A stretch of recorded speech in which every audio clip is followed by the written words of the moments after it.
Okay, hello, and we are live. Sorry about that, folks. I had a bit of technical issues there kicking off, but thanks so much for anyone who's joined in live to watch this live stream. This is about building confidence and changing jobs, so I'm very excited to talk you through this workshop today. This is really an introduction to a community that I'll be hosting on a regular basis. So every week we will do group workshops to discuss all the different topics that go into changing jobs and building confidence. So today I want to take you through this presentation, this workshop. Please feel free to take notes. If anyone's watching this back later, thanks for tuning in too. I hope you get a ton out of this. So all the topics we go through are going to be part of the ongoing workshops in the ongoing community. So they're really just an introduction, but at the same time, I want to give you as much as I possibly can in the time that we have for today. So let's get into it. Who's this for? This workshop is really for anyone who wants to build confidence, reduce doubt, who wants to learn the best ways to find jobs, who wants to develop themselves personally, professionally, who maybe struggles to identify their skills, who maybe struggles with their strengths, and anyone who's keen to reach their full potential. So that's who this is for. So if you find yourself in that bracket, you're in the right place. So who am I? Well, my name is Ronan. I'm a career coach. I've been working with people for over 8 years. I've done over 1,300 hours of coaching. So that's a lot of individual sessions. Yeah, I suppose I do my absolute best to support people throughout their journey and help them get the best results for them. It's not been easy, right? I've been in the same position as you. You might feel like you're not making progress. You don't know how to take the next steps. You don't know what the direction is. Like, this is one of the most common things people say to me is, I'm just not sure of my direction. And I felt I was in that exact same position. I was working for a company, which is a good company, and I had a good manager and all that sort of stuff, but it wasn't for me. It wasn't the right step. It wasn't the right position to be in. And I knew there was something else I really wanted to do. So I think the most interesting thing was I went to my sister, and my sister said, I've got a friend. She might be able to help you out. I was like, well, what does she do? Is she like a therapist or what is it? But she said, no, she's a coach. So that's when I made the discovery of coaching. So I went along to these two coaching sessions, and I guess I talked and I talked. I spoke about everything that was frustrating me, everything that I was interested in, everything I was excited by, ideas I had, plans I had. I talked about sort of lifestyle I wanted. And my coach at the time, Elga, was really fantastic in just facilitating that conversation for me, allowing me to talk about what was on my mind, and ultimately allowing me to make my own discoveries, which is what was super useful. So I still use that process today, and I'm very grateful for what she took me through. So I really think, when you think of this process, the crazy thing is that most people, they get stuck because they just don't know what their skills are. And even when they do know what their skills are, often they refer to their secondary skills. Now, I don't know if that's something that they learned in school or in college or through friends, but if you say to somebody, what are your skills? They'll say, oh, I know. Well, often they'll say, I know what my transferable skills are. They'll say, I've got good attention to detail, I'm organized, I've got good presentation skills, or these types of things. But I would say they're secondary skills, right? So when you think of secondary skills, they're usually nice to have, whereas primary skills are need to have. And they're the ones that really, people will pay you for. They're the ones that have all the value. They're the ones that are really aligned to the job itself. And the secondary skills are more what we like to have as part of it.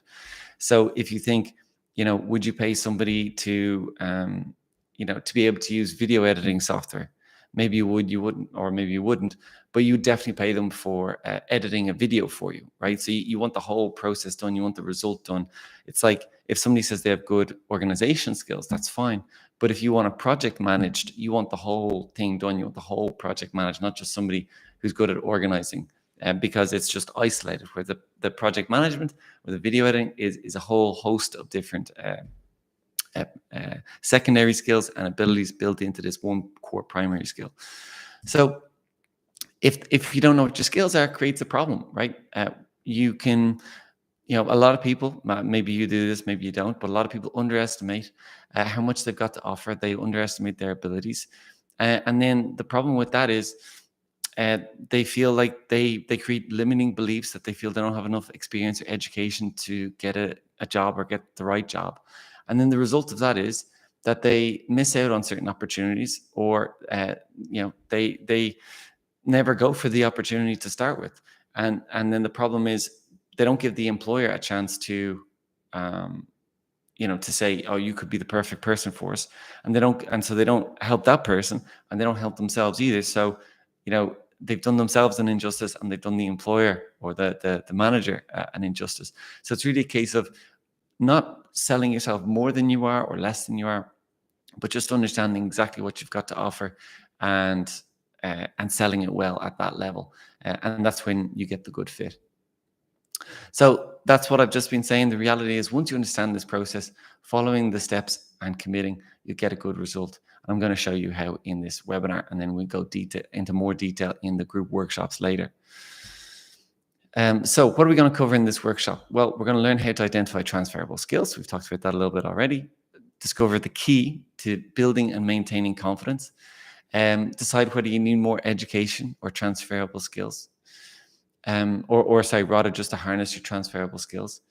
Figure out what limiting beliefs you might have, right? I'm going to talk about some of the major limiting beliefs, and then you can see, do any of those relate to you? Discover the one thing that holds most people back, and learn the best tips for improving your applications, and then get some tips on doing interviews as well. So if you get everything you need in this webinar, I'm absolutely delighted for you. If you feel you need more time or more assistance or more interaction, we can do that later in group workshops or individual sessions, okay? So what is the process? Some people say, I just don't know where to get started. Well, this is the four-step process to change careers. Build confidence by identifying your skills, strengths, and achievements. Create a compelling career vision and overcome obstacles. Develop quality opportunities through strong applications and targeted job searches. And then perform in interviews by learning what to say and how to say it. Okay, they're the 4 steps.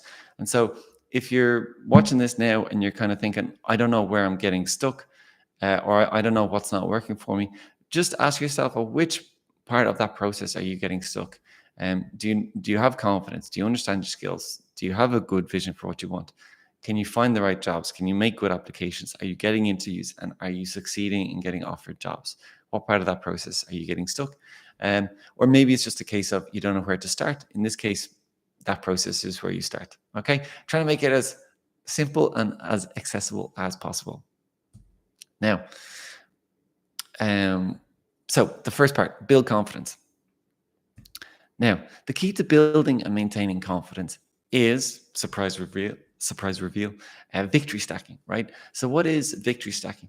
Well, victory stacking is kind of like gratitude journaling. You know, the idea where you write down 1 or 2 or 3 things each day or each week that you're grateful for or that you're proud of, and then you put them in there, you put them into your notebook, and it gives you a chance to focus on what went well for you, focus on what you're grateful for. Victory stacking is the same thing, except we're doing it more about work. We're doing it more about career related things. So imagine, what large or small victories over the last week even have you experienced, or have maybe someone has given you a compliment that has been very nice. Maybe you've got a project done, maybe you got a sale, maybe you learned something that you didn't know before. In my case, hosting a live webinar is a victory. I've taken the best action step I can, and now I'm doing it, and so that's going to be a victory for me later on. Okay, so I'll have to write that down in my journal. So before we go on, ask yourself. So take a moment, write down 1 or 2 or 3 victories that you're proud of, even if they're tiny. Somebody sends you a thank you email, anything like that, write it down. And you do that over time, and you start to build up confidence, right? You start to focus more on things you're good at that make you feel positive. Now, here's a great quote. Your brain at positive performs significantly better than it does at negative, neutral, or stressed. Your creativity, your intelligence rises, your creativity rises, your energy levels rise. In fact, we found every single business outcome improves. Your brain at positive is 31% more productive than your brain at negative, neutral, or stressed. It's a wonderful quote from a chap named Sean Aker that he posted in the TED conference. And he's really just talking about how when we're positive, that we can be more productive and more effective. And really that positivity then comes back to the victory stacking. So if we do the victory stacking, we're getting a habit of positivity, and then that allows us to be more effective. Some other confidence building questions. So what do you focus on? Is it your victories, or is it the limitations you have? Is it the nice things people have said, or the nasty things people have said? Is it the education you've got, or the education you're short on? So whatever you want to focus on is going to really affect your confidence. It's going to really affect your ability to feel good about yourself, to feel positive about your skills. And then after that, you have to be really sure that you're going to talk to yourself nicely. So what do you tell yourself? Because if you do a one-to-one session with me, or if we build up your confidence, you do this webinar, you feel much more confident after it. But if the other 23 hours of the day, you go around saying mean things to yourself or having a negative internal dialogue, then that's really hard to defeat or counteract in just a 1 hour session or a 1 hour webinar. So it's really a case of, what's your habitual inner monologue? What do you say to yourself on a regular basis?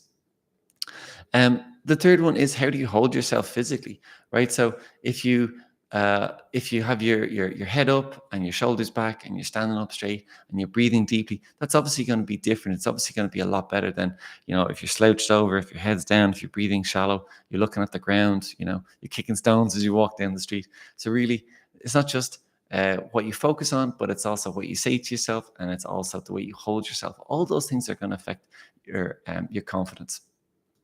Okay, so I hope this is making sense to you guys. Next one, how to identify your transferable skills, right? I've talked about skills a couple of times already. It's part of the confidence thing. It's on the first stage of this career change, this job change process. So here is a list of primary skills, right? Everything from administration and client relationship management, all the way down to IT, project management, and software development down at the bottom right-hand corner. So you can see here, these are core skills, these are primary skills, these are the higher level skills. These are the ones where you get paid to do these specific. They look similar to job titles often, but they're not job titles, they're skills. They may also be job titles, but these are skills. So when we're talking about these, I'm not saying, is this a job title you have or you have had? I'm just saying, is this a skill that you have? Is this a skill that you have? Okay. So do you have the skill of administration? Okay. Most people do that because that's where so many people start. And do you have the skills of client relationship management, right? Taking people on a journey of, starting with them, understanding their needs and their concerns, their obstacles, their values, their objectives, and then bring them all the way to the end of their journey where they have their needs met and they feel satisfied, and then deal with all the difficulties and the conflict and everything else like that goes in there. Okay, so you can see a list of those skills there. Take a moment and write down your top 3 skills. So what are your top 3 primary skills? Okay, write those down. If you find this difficult, don't worry. It's tricky for a lot of people, but just do your best to write down what your top 3 skills are.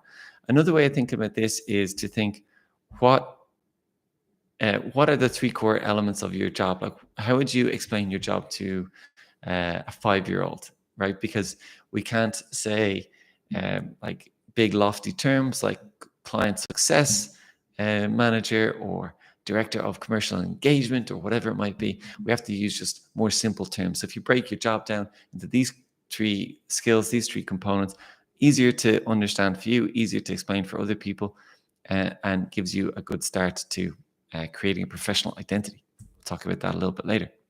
Now, your secondary skills, these are the non-essential skills, but still good to have a note of. So delegation and monitoring, conflict resolution, creative thinking, decision-making, relationship building. As I said, these are nice to have, but typically you don't get paid just to have these skills alone. These need to be as a part of the other types of skills, okay? The primary skills. Now, some power words. Using these power words, like these verbs, these strong terms, and these descriptive words, is really nice when you're trying to talk about your primary skills and your secondary skills and put them together to create this professional identity. And a professional identity is a really good way of clarifying the value that you can bring, building your confidence, being able to sell yourself, being able to communicate to other people. And we can do this in 2 ways. Firstly, we do it by writing it down in a kind of formal way. That's more for like LinkedIn and CVs and stuff. And then secondly, you can do it in an informal way, which is if you want to sound a little bit modest, you want to sound a little bit humble when you're saying it to someone else, you can write it down in an informal way, in a way that you feel really comfortable to talk about yourself. So these words are a great way to piece together the primary and secondary skills with these to create a professional identity. Now, when you create a professional identity, it's nice to flesh out the different facets of your career, from your skills, your experience, your education, your abilities, your achievements, your soft skills, even passions that you have or personal attributes that you have. And you can write these types of sentences there. So, of course, at any stage during this, if you feel you need more time, just pause this video and check in and give yourself a little bit more time. So the main thing is that we write about ourselves in a very concise way, only having the most important words, only the most important points in there, so that we really communicate very clearly and succinctly the value that we bring. I like to have, as I said, something from professional experience, a big responsibility, a key achievement, education, passion, personal attribute, maybe a proven ability that you have. So you can come at this from all different types of angles. Now, that's really nice, because then once you have all that in your head, you can just pick and choose what you want to put onto your CV, pick and choose what you want to tell somebody in an interview. And really, it helps you to lead the conversation. So if you're in an interview and you tell people these couple of points related to the job, you can then lead the interview and go deeper on each one of those. And it just allows you to communicate more value quicker. Okay. Next is create a career vision and overcome obstacles. I think when a lot of people, think about changing jobs or changing careers, understanding CVs and understanding interviews and stuff is not something they worry about too much, but often it's these obstacles that get in the way. So I just wanted to talk about some common obstacles. Obstacle number one, you don't know where to start. Well, I hope we've started to answer that question already by starting with understanding your value and building confidence and doing victory stacking, creating a professional identity. But don't worry if you're not there yet. Like, it takes a bit of time. You just have to sit down, spend 20 minutes talking, fleshing out your transferable skills, spend about 20, 30 minutes writing out your professional identity, and just start from there. I think it's really important to keep it simple and manageable at the start.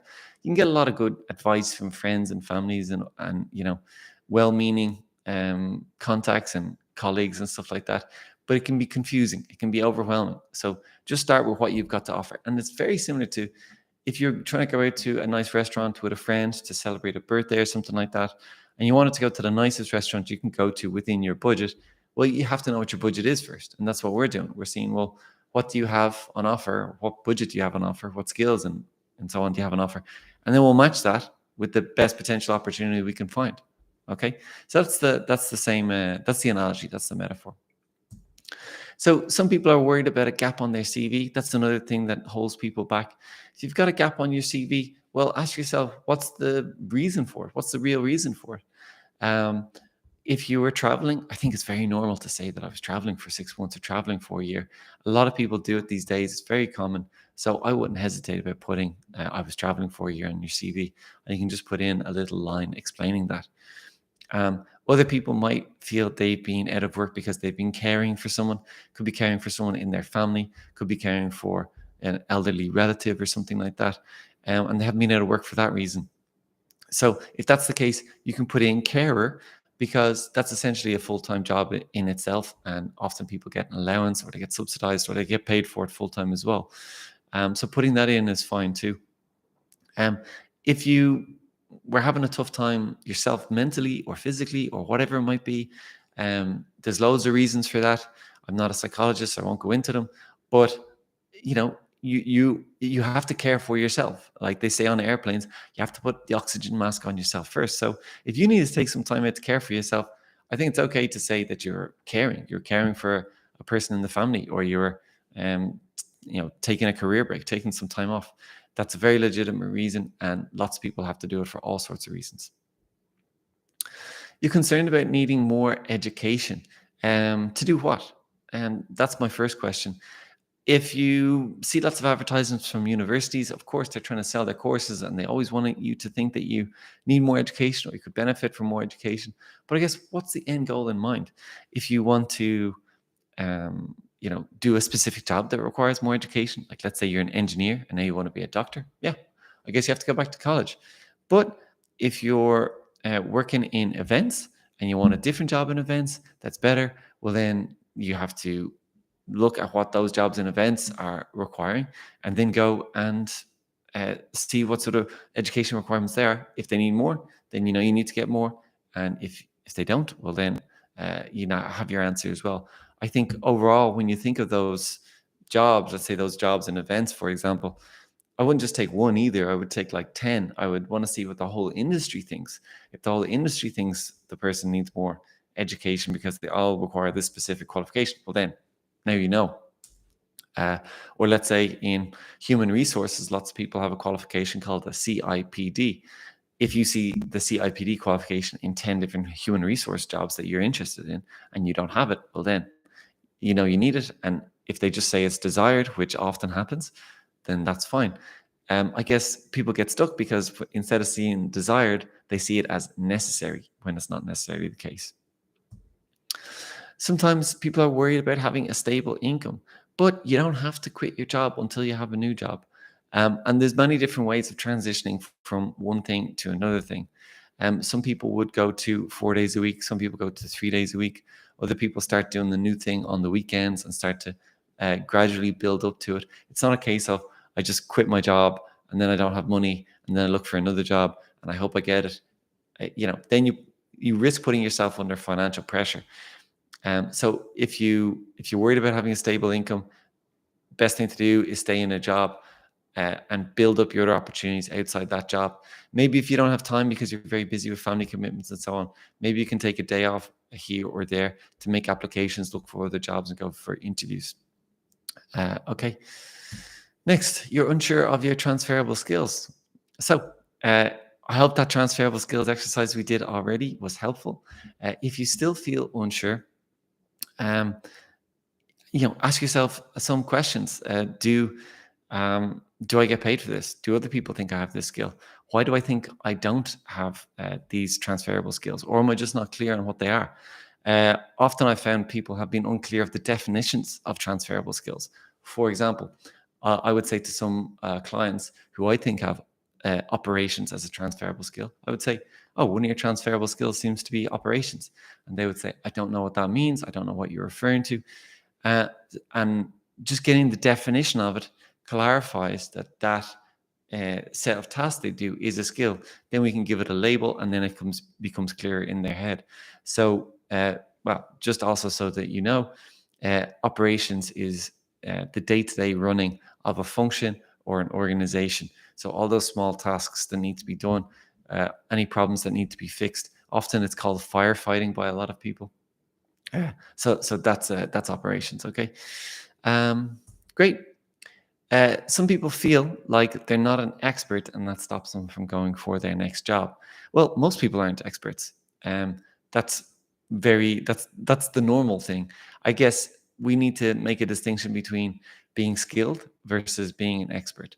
So, do you feel that you're not skilled, or do you feel that you're not an expert? So, just so that we're clear, an expert is someone who's doing it, at the highest level. They've got superior knowledge. When we think of an expert, we think of some of the best in the world often. Whereas most of the time, we get hired to be skilled. For example, when you go for a coffee, most of the time you don't go for an expert barista to make your coffee. Or most of the time, if you get a sandwich or if you get a lunch or whatever it is, you're not going to the expert. You're going to somebody who is very skilled. If you're to think about it in the cooking field or the culinary world, an expert would be a Michelin star chef. But most of the time, do you go to Michelin star chefs, or do you just need to go and have lunch, which is by somebody who is skilled? So I think that's something to keep in mind. A lot of people get stuck there. If you don't think you have enough experience, well, look at the job descriptions. Do they say that you need more experience? If you look at 10 job descriptions and they all say you need more experience, well, the answer is you can look at jobs that require less experience. So if you keep on looking for jobs that are like senior manager, well, then maybe just looking for one that's manager and there'll be less experience. So then you can go for that one. Um, I think the main problem though is people undervalue their experience, or let's say they have leadership skills, they have management skills, but they don't know what they are. They don't know how to categorize them or qualify them or label them. Like I was talking to a client recently, and she was unsure what leadership skills were. So we started talking about coaching, mentoring, aligning people to vision, achieving buy-in, decision making, stakeholder engagement. All these types of leadership skills and qualities. And then once she had the labels for them, she was able to easier identify those skills in her day-to-day work. Some people feel overqualified. It might seem like a great problem, but it's definitely a challenge, right? So if you're overqualified, then maybe you need to increase the jobs. Maybe you need to put in senior. Maybe you need to put in director to go for those higher level jobs, and so that you can find the right level. Other times, people might feel that if I'm very experienced, people will think that I'm too experienced or that I'm too old. Well, in that case, if it doesn't bother you and you really want a job, even though it's below your experience level, or you really want a job, even though it's below your ability level for whatever reasons, right? Maybe if you're looking after somebody in your family, you don't want a stressful job. In that case, I think just be super clear about it on your CV or your cover letter, or just be super clear about it in the interview, saying, I probably could do a higher level job, but I really want this job for a combination of personal and professional reasons. And I think that comes across as really genuine and authentic. Um, if you if you really want the higher job, and you feel, or if you really want a really good job, but you feel overqualified, just increase the level, and then you'll be able to match your skills and your experience with the type of job that you're looking for. Some people want to follow their passion, but they don't know how. I suppose there's two things: the people who know who know what their passion is, and the people who don't. So, if you know what your passion is and you want to follow it, I think a great way is to find role models. So, find other people who are doing it successfully. Find out what their commercial strategy, like their business strategy, their sales strategy is, and see if you can adopt that and implement it in a way that works for you. You also have to make sure that it meets your needs and your values before you continue. I think that's where a lot of people stop. It's not just a case of um, following the passion, but it's being able to make it a sustainable, viable, um, you know, job or career that you can continue and make money from and have your needs and values met. If you don't know what your passion is, well, now you have an exciting journey to embark on. You have to, well, I think it's a really good idea to try different things, to read widely, to talk to lots of people, to find out what you're interested in, and to try lots of things. So the more things you try, the more you can see, well, I really like this or I don't like that. And you start to narrow it down, you start to refine it a little bit more. I think a really important consideration is to not just ask, what am I passionate about, but how am I passionate? So, for example, some people are passionate about doing something. Um, let's say playing football, right? That's doing something. Whereas other people can be passionate about the process of leading, of managing, of guiding other people. And that's the difference. Like, think of a football team. You've got the football player who's passionate about doing the thing, football, and you've got the manager or the coach who's passionate about the process of not actually playing the football, just passionate about the process of bringing people on the journey. Their job is about managing personalities and managing training and managing high performance, right? It's a totally different job. They don't need to understand football, especially at the high level, because you're not teaching the best players in the world how to kick a football. They know, you're just guiding them on that process. So it's not just what you're passionate about, but how you're passionate. So figuring out those is a really fun journey. Now, imagine if those concerns weren't true. How would you feel? Would you feel fulfilled, satisfied, interested, motivated, excited? Right? They're the common limiting beliefs. They're the common fears that people have. So once we find a way to move past those, we're able to feel all these things: fulfilled, satisfied, interested, motivated, valued. Right? So I hope that's starting to sound good. I hope that's starting to sound exciting, motivating. Moving on to figuring out what success is for you, right? Talking about your career vision. It's really getting a good combination, like a good way to map it out if you want some bullet points to work through, is understanding what your skills, needs, values, interests, and priorities are, right? When you write those down, then you start to get a much clearer vision of where you can go next. So your skills are obviously about um, the value that you can bring to a role or an organization, right? So what skills do you want to use in the next role? We talked about those already. Next, it's talking about what you need. So not what's nice to have, but what you need to have. This is often like certainty, stability, predictability. Some people want to have a stable income. Other people are more concerned about high growth. Other people are more concerned about working with a great team. Other people want to be seen as a thought leader or number one or whatever it might be. So understanding what your core needs are, so that you can factor that in. Because think about it, if you have a vision and you follow it and it doesn't meet your needs, well, you can't continue because your needs are not met. Um, it's something that I learned when I was starting on my journey. Like not just was it a case where I had to, I could do as much work as I want with people helping them change jobs, but also I needed to have my needs met. So let's say if I was working on the office on my own, I felt, okay, maybe I should go to a co-working space. So I've got people around me for some connection. If I don't have enough clients, or if I was not getting enough clients at the start, okay, I need to do more marketing. I need to do more advertising. I need to get better at sales. So understanding what your needs are so that you can continue. And then when you can continue to grow. Now, what do you value? So what's really important to you? What is something you value? I'll give you a list rather than tell you.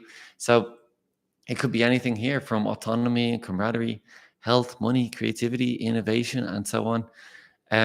And when you look at these values, you might find yourself saying, "But sure, I want all of these. These look fantastic. These sound fantastic." Yeah, right, because they're all nice values, but really you have to prioritize and say, well, what do you value more than the other?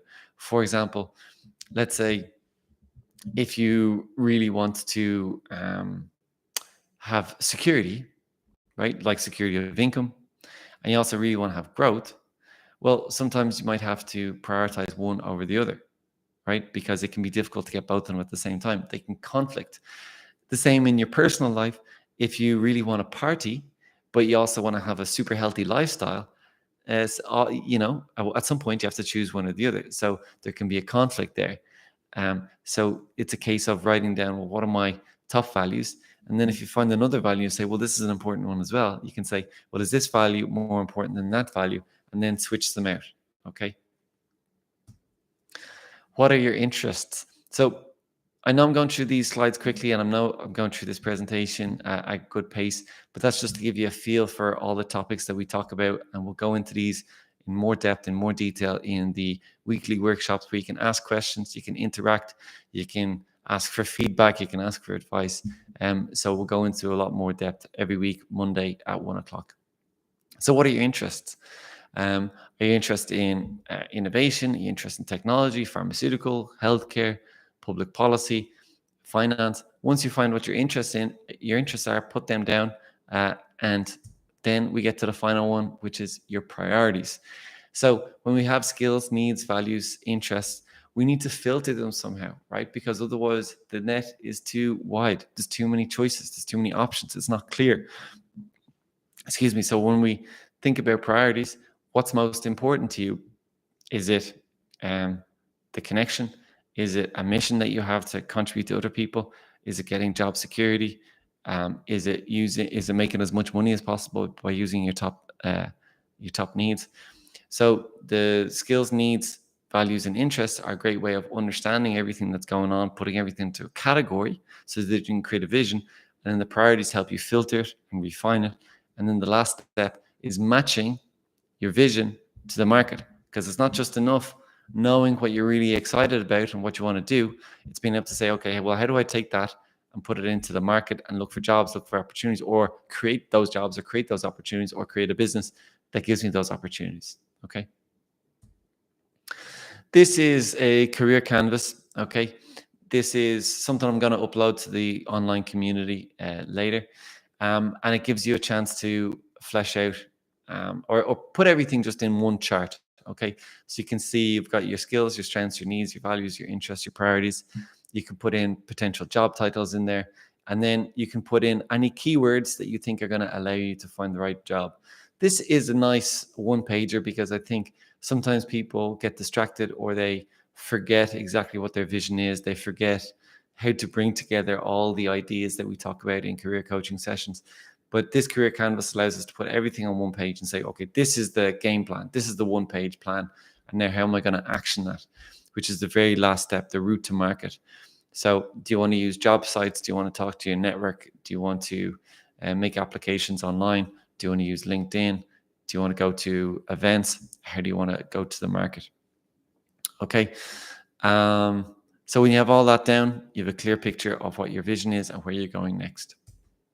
Now, I hope that makes sense. Developing quality opportunities.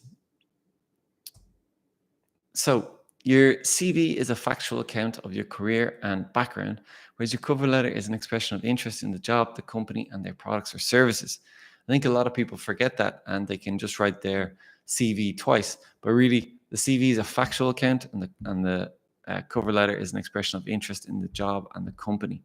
So to separate those, in other words, your CV tells the facts and your cover letter says that you're interested, right? So we'll distinguish it there just to start. Now, some CV tips. I suppose I've just put a little bit in here at the top because really these are the two most important topics. Again, we'll go into the CV in much more detail in the group sessions. But you can have a professional summary at the top outlining in bullet points or in a paragraph, like a narrative, all the value you bring, and relate that summary, relate that profile to the requirements of the job you're going for, so that anyone who picks up your CV can see in like 10 seconds or less the highlighted words or the highlighted phrases that match the job description.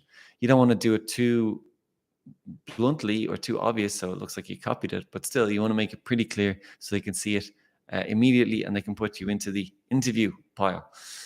After that, I think being able to talk about the responsibilities of your current role in detail is important. So start each sentence with a verb, and then from there you can say not just what you did with the verb, but also how you did it and why you did it. Instead of just saying, budgeting. If you talk about budgeting, but you talk about how you did it and why you did it, then you flesh out the sentence, you expand it, and it becomes more interesting. That's a great way of really showing people extra value and how you go through your job on a daily basis. Coming at it from different angles is also another interesting way to do it. So the 4 perspectives or torque. So talk about the technical side of your role. So if you're doing budgeting, right, what are all the calculations you need to use? Or what is the software you use? Or what are the most important tips you have to do to talk about budgeting? The organizational aspects, right? So if you're an accountant, how do you organize yourself for the month end? How do you organize yourself for payroll and so on? Talk about the relational aspects. So if you're an accountant and you're doing budgeting and then you're talking to team members and you're talking to suppliers and trying to get invoices paid and trying to send out quotes and so on. And if you're talking to senior management and so on, you can talk about the relational aspect there. And then finally, the commercial is the perspective about marketing and sales and increasing the value of what's going on in the organization. So again, I'll give the example of an accountant. If you're an accountant and you have to talk about the commercial side, have you saved money? Have you been able to make money? Have you facilitated mergers or acquisitions or anything like that? Being able to talk about that perspective is super useful as well. So it just means we're coming at your role from 3 or 4 different angles. Now, cover letter. I just thought I'd touch on this briefly. This is a sample cover letter here, and you can see that really I'm just going into a few core points, a simple introduction, and then talking about where you came across the role. The points I say on the cover letter, there's really 3 core points to go into a cover letter. What's special about you? What's special about the job? And what's special about the company? Okay, so what's special about you? Why are you an excellent candidate? Why do you like the company? Like, so when you researched it, what did you like about them? What did you find out? What did you think was interesting? Okay, and why do you like the job? So you can pick out 1 or 2 responsibilities that you think are interesting and write those down. or connect them, because people don't want to just know that you can do it. They want to think you want to work here, you want to work with us, you like what we do, and it feels good, it feels nice, right? People seem interested. So that's my tip. And after that, I think, there's some sample text, but really you can write it in any way you want, once you have those components in there. Now, in terms of applications, here's a simple checklist for making sure your applications are doing you justice. So make sure you tailored your application to the job in question. Some people like to do a high volume of applications. I think it's better to do less applications, but to do them of really, really high quality. And make sure they're clear, engaging, and easy to follow, right? That goes without saying. Make sure you follow a structure. Make sure you know the audience you're writing for. If you're writing a formal application, make it formal. If it's informal, like going to a smaller company or to a media company or to somewhere that appreciates more informal applications, then do that as well. A nice tip people like to do if they're trying to stand out above everyone else in the crowd is to do a video introduction. So to just introduce themselves for 60 seconds or 90 seconds, and say why they'd be a great fit for the role. So talk about your level of responsibility. I think add metrics to applications. That's always super important, because then you can highlight the value that you're bringing. You can demonstrate it in very quantifiable terms. Obviously, make sure you check the grammar and formatting. There's nice CV software that does all of that for you. So, there's a CV software package I use. Really fantastic. It just takes all the donkey work out of writing applications. And then make sure you present the facts on the CV and your interest in the cover letter. Okay. Keywords. So if you want to find jobs, how do you find jobs? Well, keywords are a really great way to do it. Do you remember that career canvas we were talking about? You have all the information on that career canvas. You refine it down to your priorities, and then you can take those keywords and put them into a keyword list, and then use those keywords to identify interesting jobs. So usually people either find jobs in two ways: by identifying exact job titles that they want, and if you know what that job title is, fantastic. But if you're open to a fantastic job that has this unusual or non-standard job title, doing a keyword search is super useful, right? So put them side by side. You can try looking for jobs with the exact job title, but also try my strategy of using keywords to find interesting jobs. I mean, this is what we do on Google anyway when we're looking for anything from shoes to fast food to, the latest phone. We use keywords to search for what we're looking for. Now, the beauty of keywords is you can do this thing called a Boolean search. And a Boolean search means you can filter the searches by saying, I want to add these words, but I want to take away these words, or I want this exact phrase. So you might say, I want to be a project manager, but I don't want to work in the construction industry, in which case you can remove the keyword of the construction industry and just have the project manager job. And it will strip out all the construction job, all the jobs that say construction in them from that whole job search. So using this search in a tool like Indeed or LinkedIn is super useful for refining the jobs down. The only risk is that if you refine it too much, you might actually, You might actually refine it too much and you don't actually find any jobs. So then it's a case of, well, I need to adjust something. I need to adjust my search criteria. I need to adjust my location. I need to adjust my requirements. I need to adjust something to make it fit in better. So performing interviews. By learning what to say and how to say it. Now, in interviews, it's really important that you set your intent. So what I mean by that is you want to know exactly what you want to say, right? You want to have your 4 or 5 core points to open the interview, to start it off, to have key talking points to help direct the interview a little bit.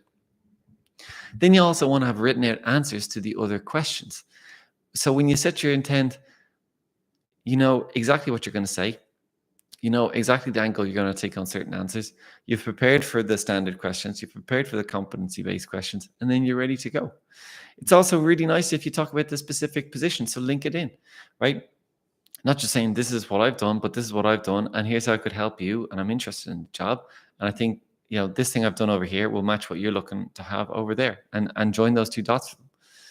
We talked about it before: focus, the physiology, and the language. So get your focus right. Are you focusing on your victories? Focusing on what you're proud of? Are you focusing on, nice things people have said to you? And then your body language. I'm going to talk about this one by looking at the next slide. There's a great TED talk by a lady named Amy Cuddy. She says your body language shapes who you are. But basically, they found that the people who did all these power poses, like big postures and, dominant postures, it increased their testosterone and they're able to perform better in interviews and come across as more likable because they were more confident. So it's a very simple way of using their body to become more confident. So if you speak to yourself well, if you have your answers written, and if you have good postures, good breathing, you're going to come across as more confident, and you will be more confident because you know what you're going to say and you know how you're going to behave. The last two in that were be grateful and gracious, and understand the organization's needs. So being grateful and gracious, it's always nice to talk positively about the organization you're in or you were in before, and say what you learned, what you developed, the relationships that you built. It's always nice to be positive about that, even if the person is very welcoming and it might seem like, oh, I could really spill my heart out here and tell them everything I really think. It's still good to be as positive as possible. And lastly, the organization's needs. If you look at their website, if you look at their social media, or if you talk to them and ask them questions about what they need, you're better able to present yourself and how you can solve their problems. And that's ultimately what they really want. Here's a list of some standard interview questions. Obviously, I don't have time to go through all of them today, but there's a quick snapshot of them for you. You can pause the video and take them down, or you can pause the video and take a screenshot if you wish. They're obviously questions you should prepare for when you're going for an interview. These are competency-based questions, right? You can see there's so much content to go through. That's why I'm going to do individual workshops every week at 1 o'clock, just a consistent workshop every week. So we can really ask questions and interact with this content. This is just giving you a feel for today, help you to understand the sort of stuff that you'd be working with and talking about in the group sessions. Finally, a nice quote is, what sets you free from the fears of unemployment and underemployment is knowing your value and how to communicate it to the market, understanding your options and how to activate them, maintaining a strong self-belief and a good attitude, all while being hardworking and adaptable. That is job security and more. That is career security. If I was to summarize that down into one word, it would be adaptability. If you can adapt, you're always going to be safe because you're always going to adapt to the circumstance.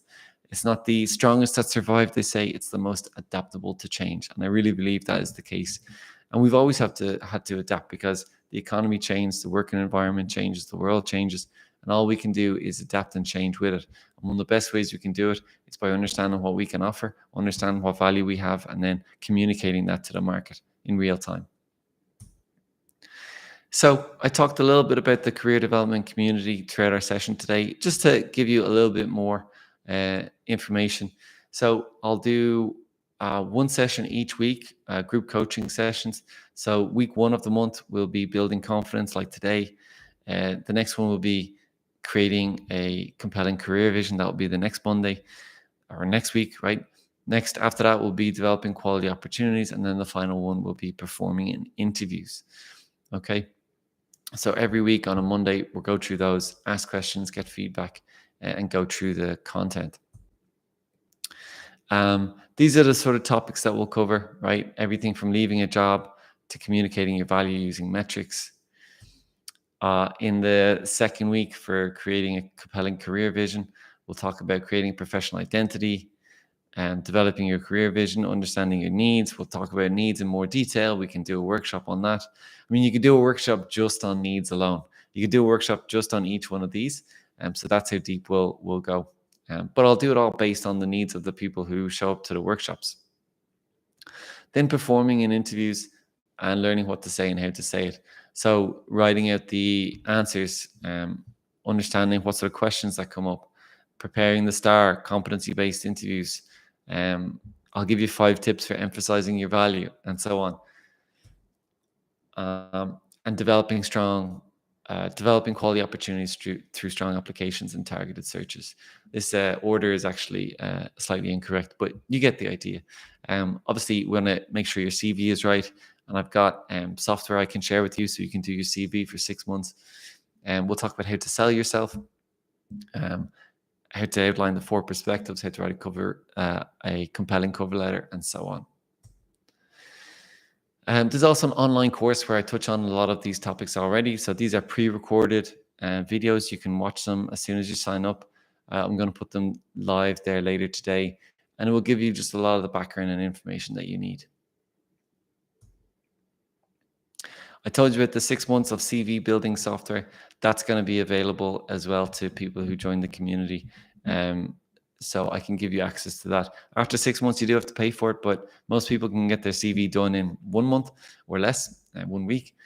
But it's really fantastic software, easy to edit, easy to change. You can make multiple CVs, multiple cover letters. You can move sections around. It's very well designed, and also it works well with applicant tracking systems, ATS, applicant tracking systems. This is the code or the artificial intelligence some companies are using to refine and narrow down applications. I'll also be giving you an ebook, which is the 10 guiding principles.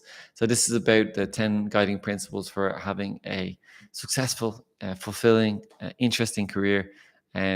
This is lots of stuff that I've learned so far. I mean, that journey is ongoing, but I wanted to share all these with you. So that's a 34-page book about the 10 guiding principles. Tons of good information in there. So I hope you like that too. Next month and from the months after that, I'm going to start adding in extra types of workshops. So it's not just going to be career development workshops. It's also going to be additional workshops. So I'm going to add in monthly accountability sessions. These are great for people who want to get good at goal setting, but they also want to check in with how their goals are doing. They want to get tips on productivity. They want to maybe talk about their achievements. They want to learn from others. They want to get that energy and enthusiasm that you get when you're in a group setting and everyone is trying to achieve something together. So I think those accountability sessions will be super fun too. I'm also, after the accountability sessions, I'm going to add in leadership sessions in there too. So that's where we'll learn about leadership skills, leadership qualities, characteristics, attributes. We'll also learn about coaching and mentoring and high performance. And we'll talk about what works for you, what you've seen before, and how you can become more of a leader. Even if you're a young person, or if you're middle career, or if you're at the end of the career, you either have something to learn or something to contribute. But most people will have both, something to learn and something to contribute. So I think that'll be a great way of sharing what you've learned and helping others, but also getting some tips yourself that you can integrate into your current work. So it's a case of not just moving on your next career step, but also becoming a better professional as you go and continuing your professional development journey. And then after that, once I've got the leadership session set up, I want to introduce a monthly book club session. So we'll discuss a career or professional related book. I did these before in person. They were super fun. People really loved them.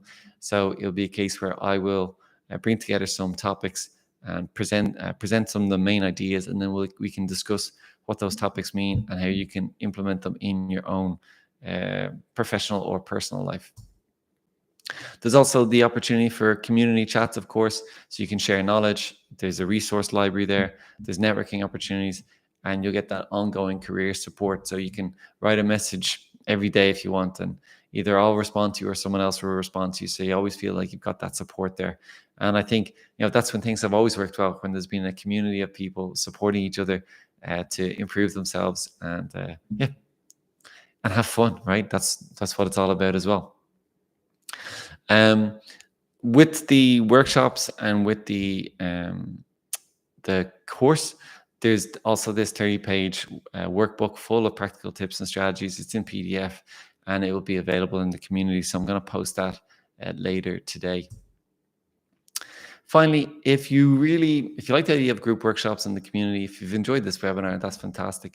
But also, if you really just want individual sessions, you prefer to work one-to-one, these are my individual sessions at the moment. So one-off session, €150 for one-to-one, just like this, 60 minutes. It's a tailored approach.